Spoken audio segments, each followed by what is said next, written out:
전세, 월세 사시는 분들 주목하세요. 모든 세입자들의 보증금이 안전하다고 생각하시나요? 작년 기준 세입자가 못 받은 보증금이 자그마치 5,790억 원이라는 집계가 있습니다. 정부에서 발표한 자료에 따르면 58%가 자신의 집에서 거주한다네요. 그렇다면 나머지 42% 가구는 전세나 월세로 다른 사람 집에 거주한다고 봐야겠죠. 전세나 월세 모두 주인에게 적게는 수백만 원에서 많게는 수억 이상의 보증금을 내고 살다가 임대차 계약이 종료된 후에 보증금을 돌려받는 게 일반적이잖아요. 하지만 뉴스를 통해 보증금을 받지 못했다는 임차인 이야기가 종종 들려오곤 합니다. 2013년에 한 기사를 인용하자면 보증금을 위협하는 집을 위험한 전셋집이라고 표현하는데요. 한번 그 안타까운 기사를 같이 보실게요. 첫 번째 사연의 주인공은 월세를 살다가 9년 만에 전세 6,500만 원인 집으로 들어가셨어요. 그런데 이 집이 약간 문제가 있었네요. 주인이 먼저 받아놓은 대출 때문에 근저당이 있었다고 해요. 근데 집값이 좀 심하게 떨어지는 시기가 오면서 떨어진 집값이 근저당하고 비슷해지고 경매에 나왔어요. 결국 임차인분은 보증금을 하나도 받지 못하셨답니다.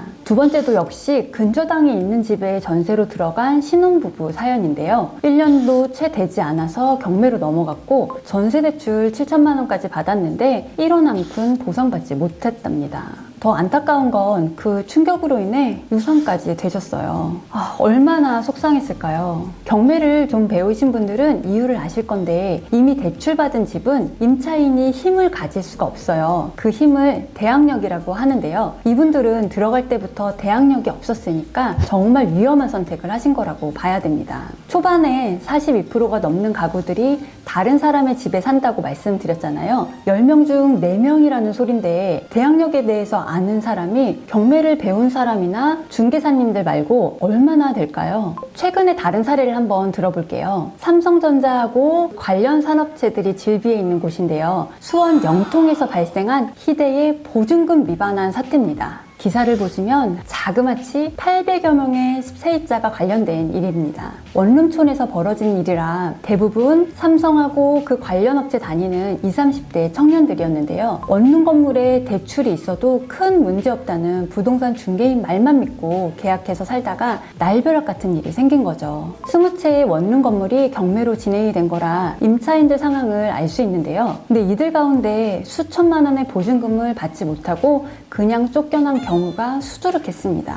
특히 삼성전자 직원들이 회사 대출 같은 게 있었나 봐요. 자금의 여유가 있다 보니까 월세보다는 매월 지출이 적은 전세로 들어간 경우가 많아 보였어요. 삼성전자 직원들 소위 엘리트라 할 수 있는 분들인데 학교나 직업에서는 남들이 부러워할 만한 위치에 있었지만 부동산 지식은 많지 않았던 것 같아요. 이런 일을 미연에 방지할 수 있게 부모님, 더 나아가서는 학교에서 가르쳐야 할 부분이 아닐까요? 버는 것도 좋지만 잃지 않고 지키는 게 중요하니까요. 집주인이나 공인중개사 말만 믿고 수천만 원에서 수억의 보증금을 맡긴다는 게 얼마나 위험한 행동인지 단적으로 보여주는 사례들입니다.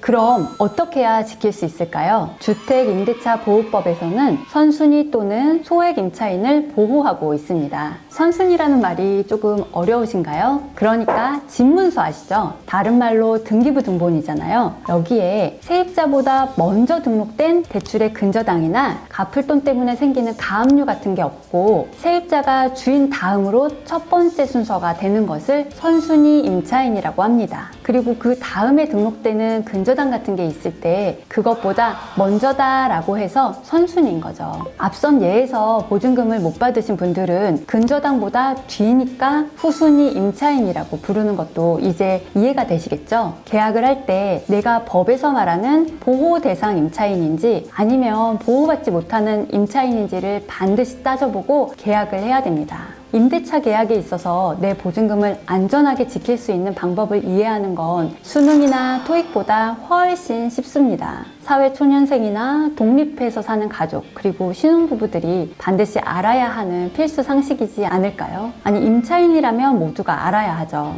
경매를 배우면 쉽게 습득이 되는 주택임대차보호법이 우리 생활 속에서 뗄 수 없는 부분인데 모르는 사람이 많다는 현실이 정말 안타깝습니다. 스스로 나의 재산을 지킬 수 있는 근육을 키워야 우리의 재정도 건강해질 수 있습니다.